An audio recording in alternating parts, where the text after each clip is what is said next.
अस्सलाम वालेकुम। आज का हमारा सेशन ऑन पेज एसईओ है। लास्ट वीडियो में हम लोगों ने ब्लैक हैट एसईओ की जो है वो डेफिनेशन और थोड़ी सी ब्लैक हैट एसईओ की जो टर्म्स हैं उनको गो थ्रू कर लिया था। अब हम in a general perspective white hat SEO की बात कर रहे होंगे और वाइट हैट एसईओ के अंदर सबसे पहले हम ऑन पेज एसईओ को देख लेते हैं। तो ऑन पेज एसईओ और ऑफ पेज एसईओ को मैंने इन द पास्ट एक थोड़ी सी डिस्क्रिप्टिव मैनर में आप लोगों को बता दिया था कि ऑन पेज एसईओ में क्या क्या चीज़ें आती हैं और ऑफ पेज एसईओ में क्या क्या चीज़ें आती हैं। तो इस सेशन में हम लोग in detail on page SEO की जो भी एस्पेक्ट्स हैं उनको हम डिस्कस कर लेंगे। तो just to go through the definition again, on page SEO is the practice of optimizing your website and web pages to make them rank in search engines। अच्छा, ऑलमोस्ट एवरीथिंग जो आप in the terms of SEO कर रहे हैं अपनी website के ऊपर वो कहलाती है ऑन पेज एसईओ। अब इसमें आप अपने मेन वेबसाइट के लैंडिंग पेजेस पे अगर एसईओ की पर्सपेक्टिव से काम कर रहे हैं तो वो भी ऑन पेज एसईओ में फॉल करेगा। आप अगर अपने ब्लॉग के ऊपर काम कर रहे हैं तो वो भी एसईओ पे फॉल करेगा। ई कॉमर्स से रिलेटेड अगर आप बात करें तो अगर आप अपने प्रोडक्ट डिस्क्रिप्शंस को एसईओ ऑप्टिमाइज़ कर रहे हैं तो वो भी ऑन पेज एसईओ के अंदर फॉल करेगा। ऑल इन ऑल आपको मेक श्योर ये करना है एज एन एसईओ कि आपके सारे वेब पेजेस एसईओ ऑप्टिमाइज्ड हों और मोस्ट इम्पॉर्टेंटली आपके लैंडिंग पेजेस जो हैं वो सबसे पहले ऑप्टिमाइज हों on in terms of SEO. तो उसमें हम ऑन पेज एसईओ में हम देखते हैं कि क्या क्या चीज़ें जो हैं वो मैटर करती हैं। सबसे पहले कीवर्ड्स आर इम्पॉर्टेंट। ये एक ग्राफ आपके सामने आ रहा है। ये आई गेस 1 और 10 मिलियन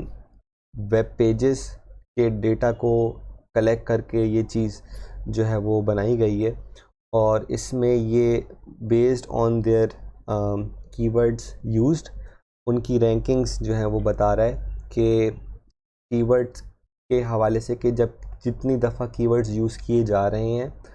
उन वेबसाइट्स की कितनी जो है वो रैंकिंग्स इम्प्रूव हो रही हैं। तो ये जो 1 से लेके 10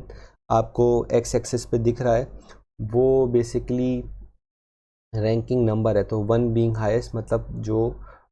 फर्स्ट आपका जो है वो फर्स्ट रैंकिंग है। तो proper placed keywords play a vital role in better web page rankings. तो ये तो आपको जो रूल है ये अपने पल्लू से बांध के रखना है कि सबसे इम्पॉर्टेंट आपके लिए एसईओ पर्सपेक्टिव से यही है कि आपको अपने कीवर्ड्स अच्छे यूटिलाइज़ करने और फिर अपनी वेबसाइट्स को उनको उस हिसाब से यूज़ करना है अपनी वेबसाइट्स के अंदर। तो ये तो फर्स्ट एंड फॉरमोस्ट और मोस्ट इम्पॉर्टेंट बात है कि आपको कीवर्ड्स जो है वो यूज़ किस तरह कीवर्ड्स यूज़ करने हैं। अब हम इसको देखेंगे कि कीवर्ड्स कहाँ कहाँ हम यूज़ कर सकते हैं। तो वैसे तो through out your web page depending कि आपका लेआउट किस तरीके का है वेब पेज का और आपका यूज़र इंटरफेस किस तरीके का है, आप जो है वो बहुत सारे जो है वो एस्पेक्ट्स होते हैं जहाँ पे आप कीवर्ड्स को यूटिलाइज़ कर सकते हैं। बट अगर हम इसको एक जनरल एस्पेक्ट में देखें तो एक वेब पेज के ऊपर ये 4 जगहें होती हैं जहाँ पे कीवर्ड्स की यूटिलाइजेशन हो सकती है। सबसे पहले होता है टाइटल, उसके बाद उसकी मेटा डिस्क्रिप्शन, हेडिंग्स और बॉडी। इनको हम इन डिटेल देख लेते हैं कि किस तरीके से ये यूज़ हो रहे होते हैं। तो आपके सामने मैंने ये एक एग्जांपल के तौर पे एक स्क्रीनशॉट शेयर करा हुआ है। ये इस ब्लॉग का टाइटल है और इसमें आप देखें इनका जो कीवर्ड था वो बेस्ट स्मार्ट वॉच था। तो ये हम अगर आप चाहें तो मैं इसको आपको गूगल पे अभी लाइव भी दिखा सकता हूँ। इसको हम करते हैं गूगल यूएसए और यहाँ पे हम सर्च करते हैं बेस्ट स्मार्ट वॉचेस। अच्छा, जो वहाँ पे स्लाइड में आपके पास शो हो रहा है वो ये फर्स्ट पेज पे अभी आपके सामने भी आ रहा है और वो यही आर्टिकल है best smart watch 2020 the top wearables you can buy, और ये वही जो है आर्टिकल है। तो इनका जो कीवर्ड था बेस्ट स्मार्ट वॉचेस, ये जो है इन्होंने अपने टाइटल में यूज़ करा, और हम आगे जाके देखेंगे कि इन्होंने मेटा टाइटल में भी इसको, मेटा डिस्क्रिप्शन में भी इसको यूज़ करा है। तो जब आप किसी भी कीवर्ड को टारगेट कर रहे हैं तो आपको मेक श्योर करना है कि आप जब उसको उसके उसके अराउंड एक वेब पेज बना रहे हैं, इवन अगर आप एक लैंडिंग पेज बना रहे हैं या आप जो है एक ब्लॉग बना रहे हैं, आपको उस कीवर्ड को अपने जो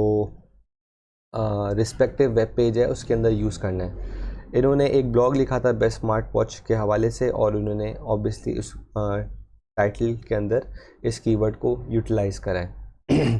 तो make sure you to include your targeted keyword in the title of your web page. अच्छा जी, तो नेक्स्ट आता है meta description. Meta description is the second most important thing after title, और इसमें मैं जो आप लोगों को चीज़ सबसे पहले समझाऊंगा वो है मेटा डिस्क्रिप्शन क्या है। मेटा डिस्क्रिप्शन इट्सेल्फ आपको जो है वो जब आप कोई भी कंटेंट बना रहे हैं तो वहाँ पे आपको शो नहीं हो रहा होता। मेटा डिस्क्रिप्शन जो है वो गूगल खुद से जो है वो एक्वायर कर रहा होता है अगर आपने इसको प्री डिफाइन नहीं करा हुआ। मेटा डिस्क्रिप्शन कहाँ से दिख रहा होता है? जब आप कोई भी चीज़ सर्च करते हैं, फॉर इंस्टेंस अगर आप खुद भी अगर इस चीज़ को अभी देखना चाहें, अगर आप बेस्ट स्मार्ट वॉचेस सर्च करेंगे गूगल के ऊपर, तो टाइटल के बिल्कुल नीचे जो एक छोटी सी डिस्क्रिप्शन आ रही होगी वो कहलाती है मेटा डिस्क्रिप्शन। अच्छा, इन मैनी केसेस अगर आपने इसको प्री डिफाइन नहीं करा हुआ तो Google automatically from the first fold और या first paragraph of your content वो मेटा डिस्क्रिप्शन खुद से जो है वो एक्वायर कर लेगी। और क्योंकि आपने इसको प्री डिफाइन नहीं करा हुआ होगा तो इन मैनी केसेस वो इट वोंट मेक सेंस कि जो है वो आपके टाइटल से जो है वो मैच कर रही हो। तो ये चीज़ आपको दिमाग में रखनी है कि जब आप कोई भी वेब पेज के ऊपर काम कर रहे हैं, अगर वो कीवर्ड से रिलेटेड है तो आपको यही जो है वो दिमाग में रखना है कि जब आप अपना कीवर्ड उसके अंदर इनकॉर्पोरेट कर रहे हैं तो आपको मेटा डिस्क्रिप्शन भी उसकी जो है वो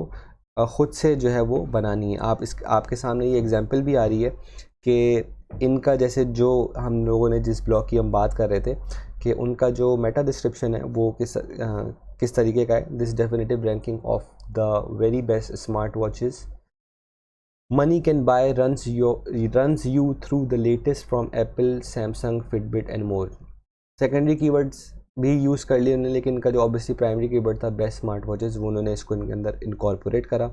अच्छा, यहाँ पे इसको इस तरीके से दिखाने का क्या मकसद था? वो ये था कि आप इन मैनी केसेस जब आप एसईओ ऑडिट कर रहे होंगे, आप एसईओ कंपैरिजंस कर रहे होंगे, अपने कंपेटिटर एनालिसिस कर रहे होंगे, तो इन मैनी केसेस क्या पता आपको जो है वो उनके मेटा डिस्क्रिप्शन शो नहीं हो रहे हों, क्योंकि ये जो है वो गूगल के अपने जो बेसिकली जो सोर्स कोड होता है उसके अंदर से ये गूगल खुद निकालता है। तो मेटा डिस्क्रिप्शन अगर आप वर्डप्रेस के प्लेटफॉर्म पे काम कर रहे हैं तो आपको इस चीज़ की जो है वो फैसिलिटी जो है वो अवेलेबल होगी कि आप जो है मेटा टाइटल, मेटा डिस्क्रिप्शन हर वेब पेज के हिसाब से, हर ब्लॉग के हिसाब से ख़ुद डिफ़ाइन कर रहे होंगे। तो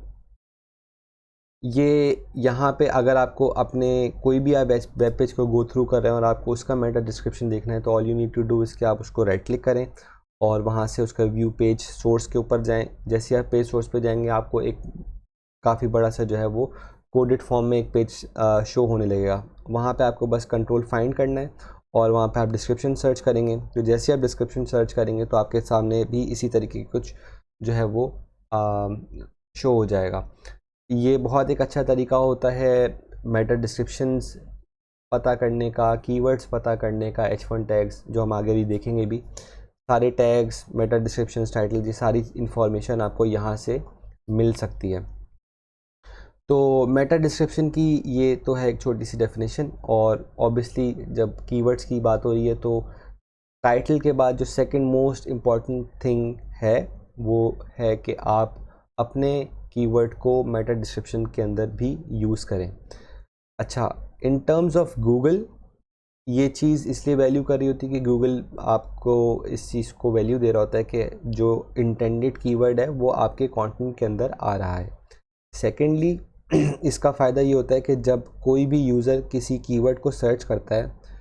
तो वो कीवर्ड एक पर्टिकुलर कंटेंट के अंदर जितनी दफ़ा भी आ रहा होगा वो ऑटोमेटिकली गूगल उसको बोल्ड कर देगा। तो अगर आपका कीवर्ड टाइटल में भी आ रहा है और आपका कीवर्ड डिस्क्रिप्शन में भी आ रहा है तो वो ऑटोमेटिकली बोल्ड हो जाएगा। तो वो यूज़र को एक अच्छा जो है वो इसका इमेज जाता है कि जो चीज़ मैं सर्च कर रहा हूँ वो इनके पास उसकी इन्फॉर्मेशन है। अब उसको आप किस तरीके से अपने कंटेंट का पार्ट बनाते हैं, आप अपनी डिस्क्रिप्शन किस तरीके से अट्रैक्टिव बनाते हैं, वो फिर दैट्स योर ओन जॉब कि आप कीपिंग इन माइंड कि आप अपने कीवर्ड को किस तरीके से इनकॉर्पोरेट कर रहे हैं, एट द सेम टाइम उससे यूज़र को किस तरीके से एक्वायर कर रहे हैं। तो ये एक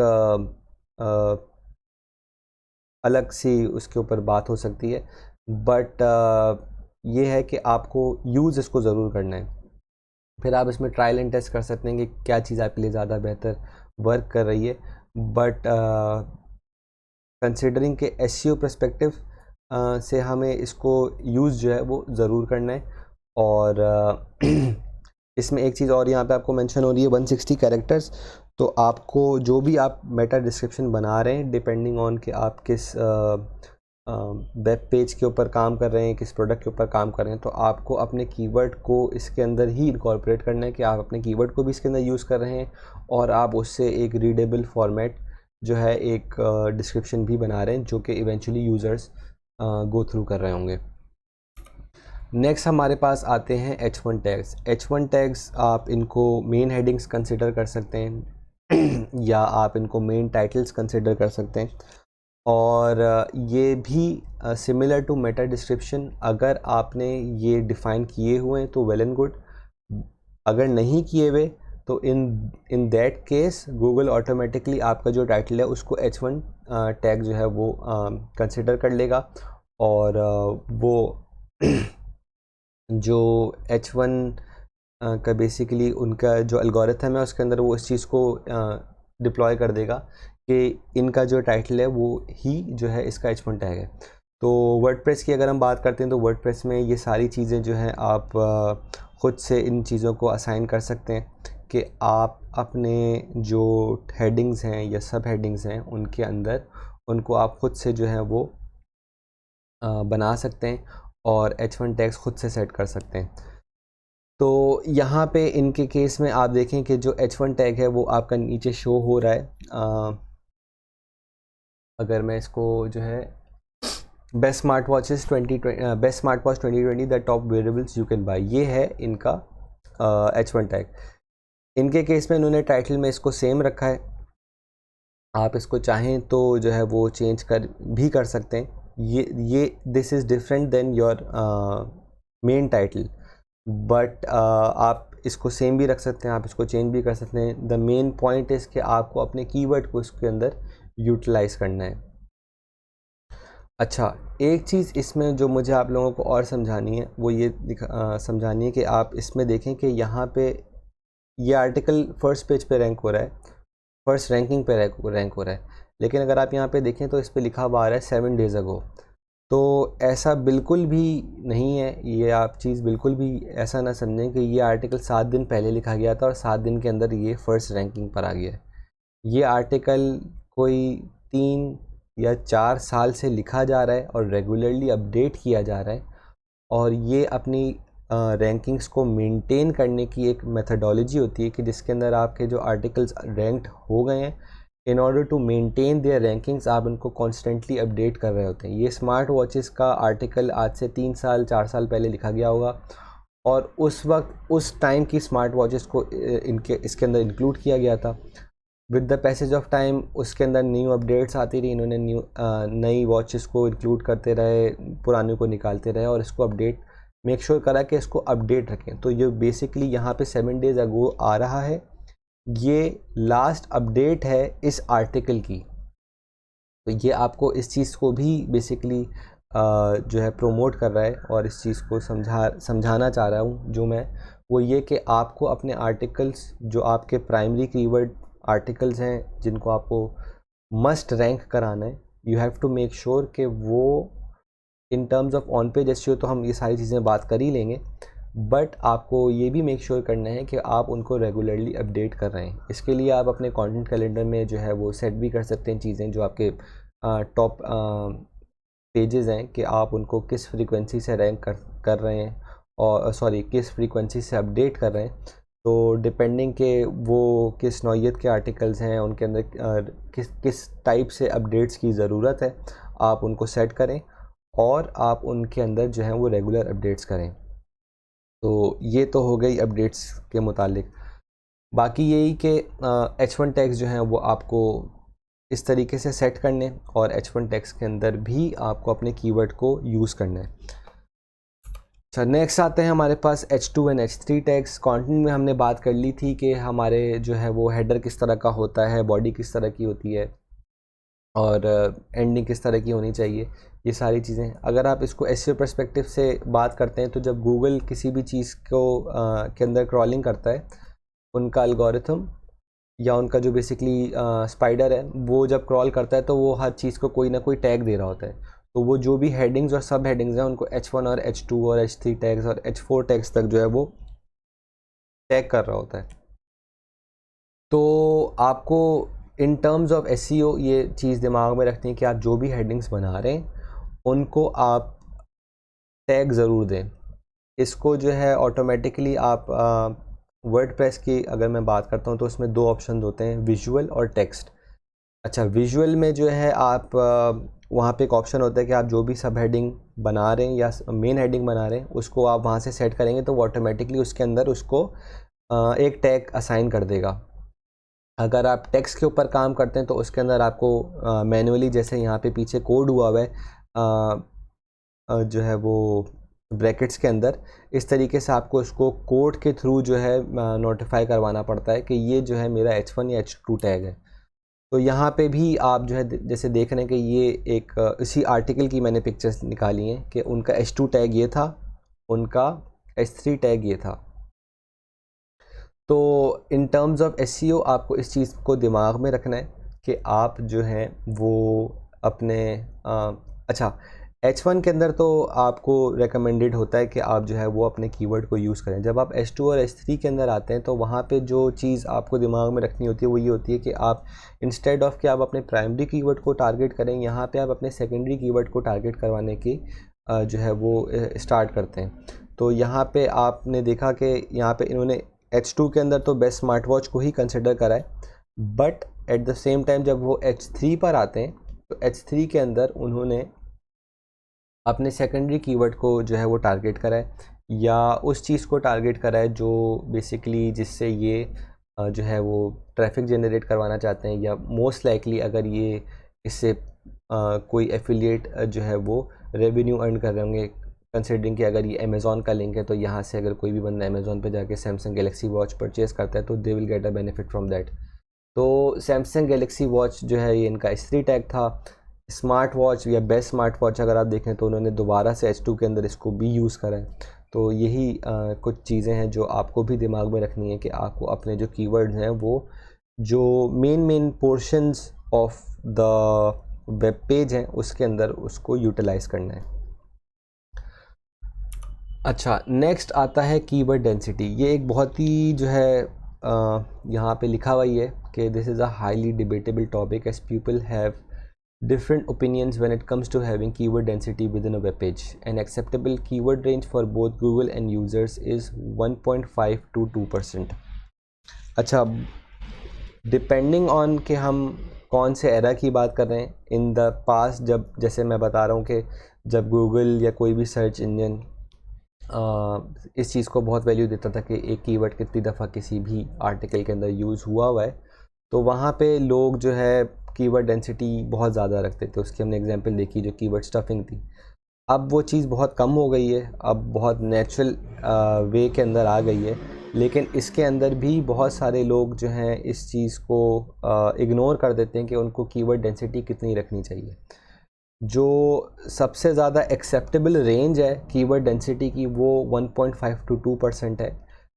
बीइंग 2% द मैक्सिमम। इसको आपको इस चीज़ को ज़रूर दिमाग में रखना है कि ये जो 1.5 to 2% है ये 2% मैक्सिमम रेंज है। ये नीचे इसको डिफ़ाइन भी किया हुआ है कि अगर आपका कोई आर्टिकल है जो कि फॉर इंस्टेंस हम अगर एक 100 वर्ड्स का कंटेंट आपका एक वेब पेज पे है तो आपको इस चीज़ को दिमाग में रखना है कि आपका जो वो कंटेंट है उसके अंदर वो 2% से ज़्यादा ना हो उस एक कीवर्ड की डेंसिटी। जैसे जैसे कंटेंट लंबा होता चला जाता है हम जो है वो इसको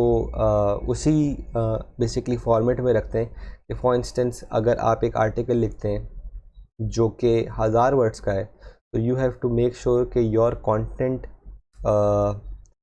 कीवर्ड डेंसिटी डजेंट इंक्रीज़। कि अगर 1000 वर्ड का आर्टिकल है तो उसके अंदर जो है वो 20 कीवर्ड्स से ज़्यादा जो है वो कीवर्ड्स ना यूज़ हुए हों। तो ये जो है वो 2% को डिफ़ाइन कर देता है। अब इसके अंदर दो चीज़ें आ जाती हैं। अगर आप अपने टाइटल्स, मेटा डिस्क्रिप्शंस और H1 H2 टैग्स को इंक्लूड कर रहे हैं कीवर्ड्स के अंदर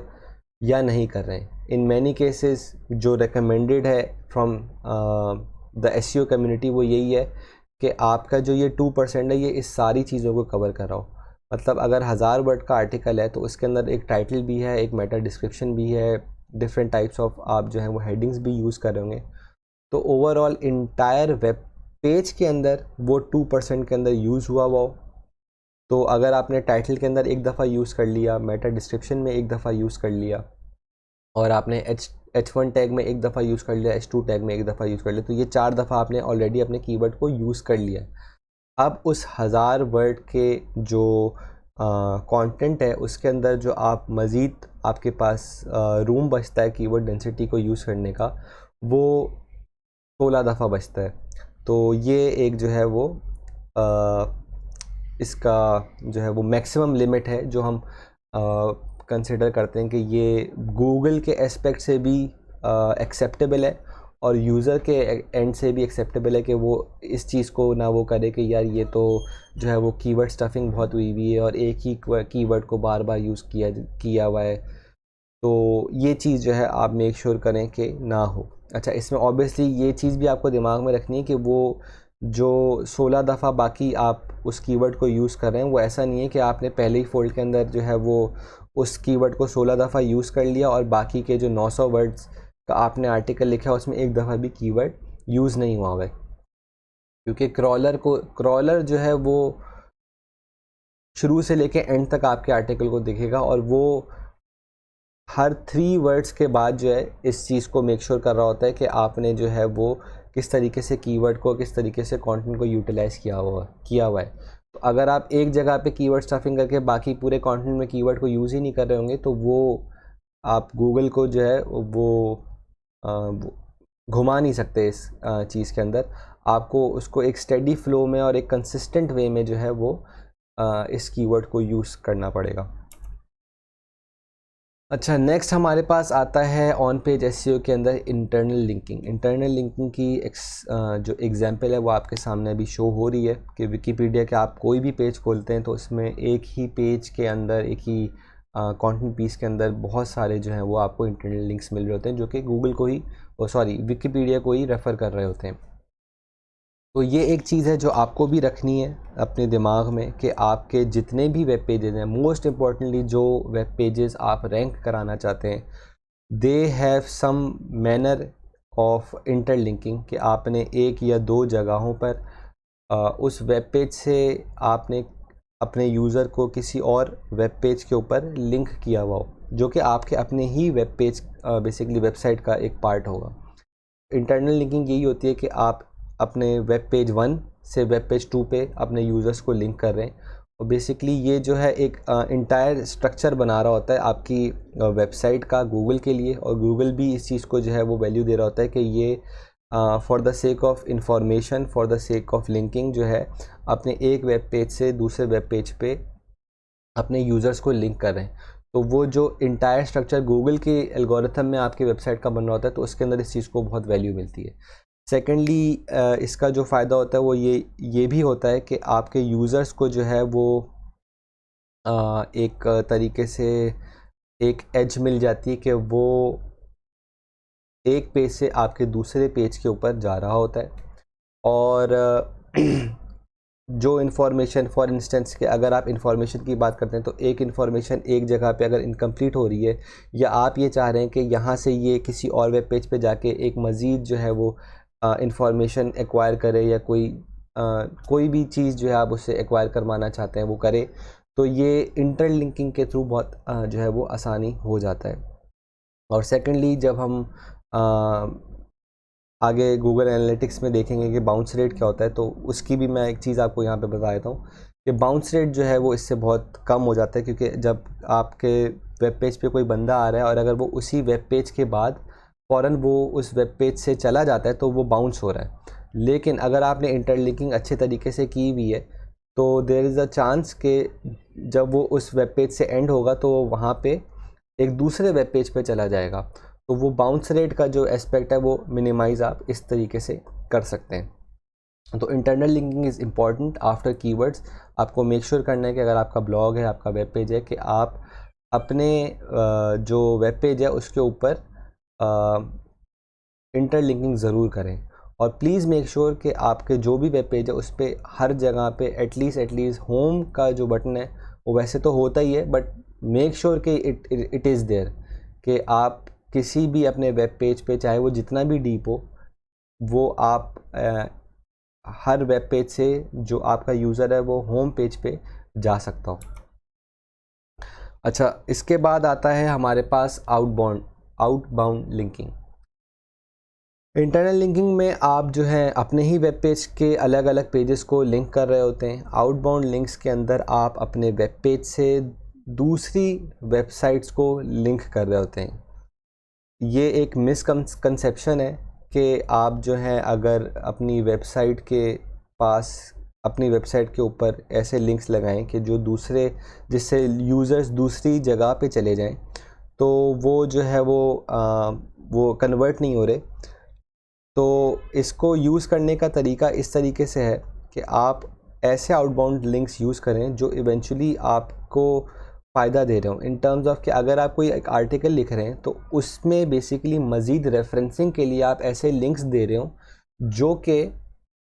यूज़र को मज़ीद इन्फॉर्मेशन प्रोवाइड कर रहे हो। अगर आप एक आर्टिकल लिख रहे हैं और आपका जो इवेंचुअल रीज़न है वो बाय करवाना है, वो इवेंचुअली जो है वो फुलफ़िल हो जाएगा एज़ लॉन्ग एज़ कि आपका जो यूज़र है वो सेटिस्फाई हो रहा है। तो अगर आप कोई आर्टिकल लिख रहे हैं और उसके अंदर आपने एक ऐसा लिंक लगाया है जो कि फ़र्दर रेफरेंस दे रहा है या जो फर्दर टेस्टिफाई कर रहा है आपकी किसी स्टैट को या आपकी किसी रीडिंग को, तो यूज़र को एक अच्छा इंप्रेशन पड़ता है कि ये जो बात कर रहे हैं ये on the basis of reference है। And at the same time Google इस चीज़ को वैल्यू दे रहा होता है कि ये जो चीज़ की बात कर रहा है ये इसको रेफरेंस दे रहा है इस वेबसाइट से, और ये इसको जो है गूगल इस तरीके से स्ट्रक्चर कर रहा होता है कि ये किस इंडस्ट्री के अंदर जो है वो फॉल करें। क्योंकि आप ऑब्वियसली अगर किसी वेब पेज को लिंक कर रहे हैं तो वो वेब पेज उसी इंडस्ट्री का पार्ट होगा, या वो जो डोमेन है वो उसी इंडस्ट्री के अंदर फॉल कर रहा होगा जिसके अंदर आप हैं, वरना आप उस टाइटल या उस टॉपिक के ऊपर बात क्यों करेंगे। ऑब्वियसली जब आप इस तरीके से आउटबाउंड लिंक्स जो है वो यूज़ कर रहे होंगे तो गूगल फर्दर आपकी वेबसाइट को जो है एक कैटेगरी में फॉल कराने में जो है उसको आसानी होगी कि ये अगर इस वेबसाइट को लिंक कर रहा है तो दिस मस्ट मीन कि आपकी जो वेबसाइट है वो भी इसी टॉपिक के अराउंड रिवॉल्व कर रही है। तो this is the second most important thing internal linking के बाद, कि आप आउटबाउंड लिंक्स ज़रूर जो है वो यूज़ करें। कतई मतलब ये नहीं है कि आप बहुत सारे आउटबाउंड लिंक्स यूज़ करें और आप अपने पेज को विकिपीडिया बना दें, आपका ये इंटेंशन नहीं है, बट एक एटलीस्ट आउटबाउंड लिंक आप अपने जो है वो उसके ऊपर ज़रूर दें। अगर आप आर्टिकल्स की बात करते हैं तो आर्टिकल्स में it's a must. Landing pages, product description, वहाँ पे इन चीज़ की ज़रूरत नहीं होती, बट एज़ लॉन्ग एज़ कि आपका जो वेब पेज का जो इवेंचुअल मकसद है वो इन्फॉर्मेशन प्रोवाइड कराना है, वहाँ पे अगर आप आउटबाउंड लिंक्स यूज़ कर रहे हैं तो it's a really big ranking factor in terms of Google. अच्छा, नेक्स्ट हमारे पास आता है यूआरएल ऑप्टिमाइजेशन। ये एक निगलेक्टेड चीज़ है जो लोग नहीं करते, कि वो अपने यूआरएल को ऑप्टिमाइज़ नहीं करते। आपको अगर आप कोई भी कीवर्ड टारगेट कर रहे हैं तो आपको मेक श्योर यही करना है कि आपके जो URLs हैं वो प्रिसाइज हों और उनके अंदर जो है वो ये आपका अल्लाह भला करे जो कीवर्ड्स हैं वो प्रॉपरली यूज़ हुए हों। इसमें सबसे जो रूल ऑफ थंब है वो यही होता है कि आपके जो URLs हैं वो लंबे नहीं होने चाहिए, उनके अंदर कोई कैरेक्टर्स नहीं होने चाहिए, उनके अंदर कोई नंबर्स नहीं होने चाहिए। जो भी आपके URLs हैं वो प्रिसाइज हों। अगर आप ब्लॉग्स की बात करते हैं तो उनके अंदर टाइटल्स हों और उनके अंदर कीवर्ड्स इनकॉर्पोरेटेड हों। इन मैनी केसेस आपके जो हैं, अगर आप ब्लॉग्स की बात करते हैं तो आपके पूरे पूरे टाइटल्स जो हैं वो ब्लॉग्स के अंदर जो जो जो URLs होते हैं उनके अंदर वो पूरे पूरे टाइटल्स आ रहे होते हैं। आप इनको मैनुअली सेट कर सकते हैं कि आपका जो भी है URL है वो किस तरीके का हो। तो मेक श्योर कि एक शॉर्ट सी समरी हो उस टाइटल की, और डू मेक श्योर कि आपका जो कीवर्ड है वो उसके अंदर ज़रूर इनकॉर्पोरेट हो रहा हो। तो ये इसकी एग्जांपल आपके सामने आ भी रही है कि आपका अगर फॉर एग्जांपल आप एक ब्लॉग लिख रहे हैं तो आर्टिकल फॉर एग्जांपल टाइटल और फिर आपका टारगेट कीवर्ड इस तरीके से आपका होना चाहिए, और किस तरीके से नहीं होना चाहिए वो आपके सामने उसकी भी एग्जांपल आ रही है। तो ये एक बहुत ही छोटी सी चीज़ है जो लोग अक्सर इग्नोर कर देते हैं, but in terms of Google इसको बहुत वैल्यू दी जाती है। और आप आगे जो भी अपने प्रोजेक्ट्स पे काम करें तो प्लीज़ मेक श्योर कि अगर आप किसी लैंडिंग पेज या किसी भी पेज जो कि आप जिसका मकसद आपके लिए रैंकिंग्स अचीव करवाना है, तो डू मेक श्योर कि उसके जो URLs हैं वो सही से सेट हुए हैं, एंड इन दैट केस के वो उनके ऊपर जो है वो आपके जो कीवर्ड है, प्राइमरी कीवर्ड जो है वो ज़रूर जो है वो यूज़ हुआ है। अच्छा, इसके बाद कुछ टिप्स हैं जो मैंने यहाँ पे ऐड कर दी थी इन टर्म्स ऑफ कि आपको कीवर्ड्स किस तरीके से यूटिलाइज़ करने चाहिए। तो ये आपके सामने आ रही हैं। Using your keyword in the first 150 words of the page content in terms of blog article या इवन प्रोडक्ट डिस्क्रिप्शन। आप इस चीज़ को जो है वो यूटिलाइज़ कर सकते हैं कि आप जो है वो अपने कीवर्ड्स को, प्राइमरी कीवर्ड को मोस्ट इम्पॉर्टेंटली फर्स्ट फोल्ड इसको कहते हैं, हम फर्स्ट फोल्ड के अंदर इसको यूज़ कर लें। आपके टाइटल में और मेटा डिस्क्रिप्शन वो उसमें तो आना ही आना है, लेकिन जहाँ से आपका बेसिकली कंटेंट स्टार्ट हो रहा है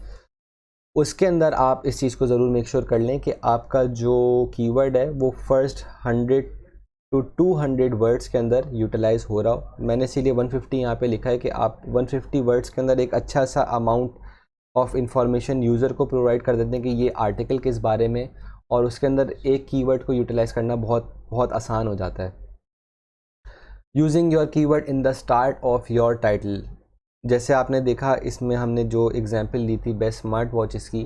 तो इस बेस्ट स्मार्ट वॉच उनका कीवर्ड था और दे मेड श्योर कि उनका जो कीवर्ड है वो सबसे पहले आ रहा है। तो बहुत सारे ऐसे केसेस होते हैं जिसमें आपके कीवर्ड्स एक टाइटल के अंदर एंड में आ रहे होते हैं। तो इसका कोई हार्ड एंड फास्ट रूल नहीं है ये कि आप अपने कीवर्ड्स को ज़रूरी की जो है वो टाइटल के स्टार्ट में यूज़ करें। बट अगर आप कोई भी ब्लॉग के ऊपर काम कर रहे हैं, कोई आर्टिकल के ऊपर काम कर रहे हैं जिसके अंदर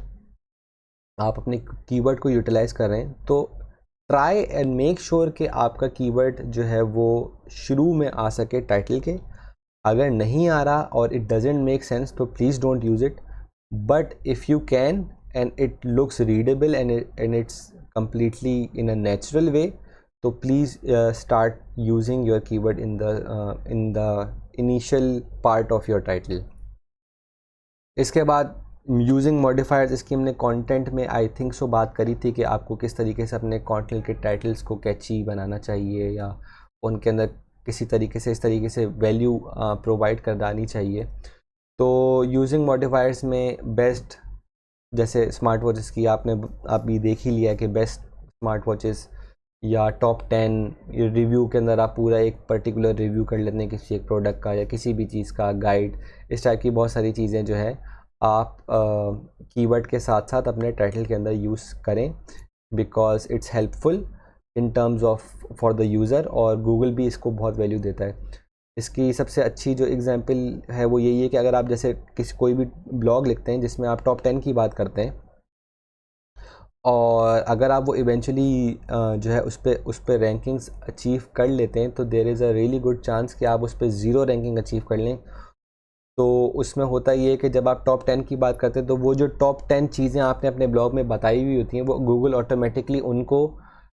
जो है वो लिस्ट डाउन कर देता है गूगल के सर्च रिज़ल्ट्स के अंदर। तो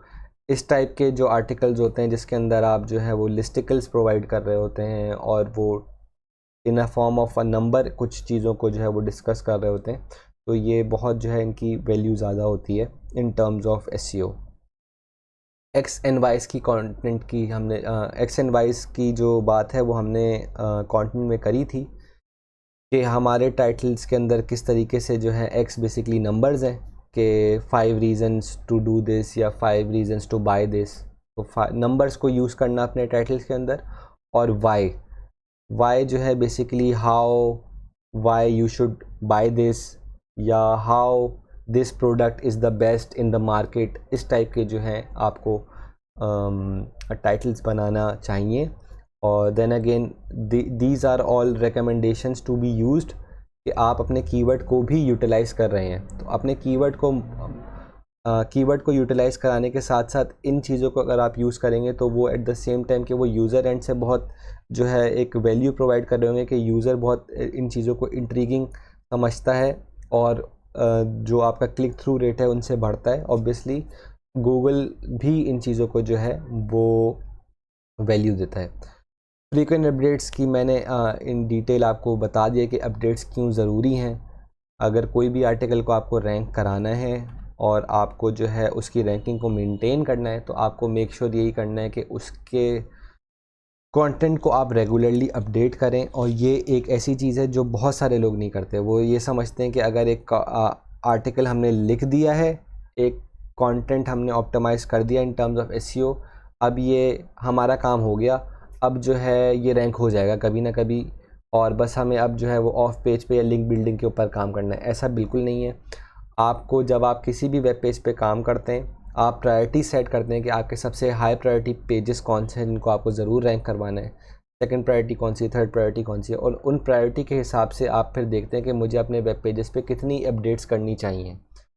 तो ऑफ पेज लिंक बिल्डिंग तो एक काम है जो आपको करना ही करना है, लेकिन ऑन पेज में आप बिल्कुल भी ये ना समझें कि आपने जब एक पेज को ऑप्टिमाइज़ कर दिया है तो योर वर्क इज़ डन। आपको मेक श्योर करना है कि आप उसको रेगुलरली अपडेट करें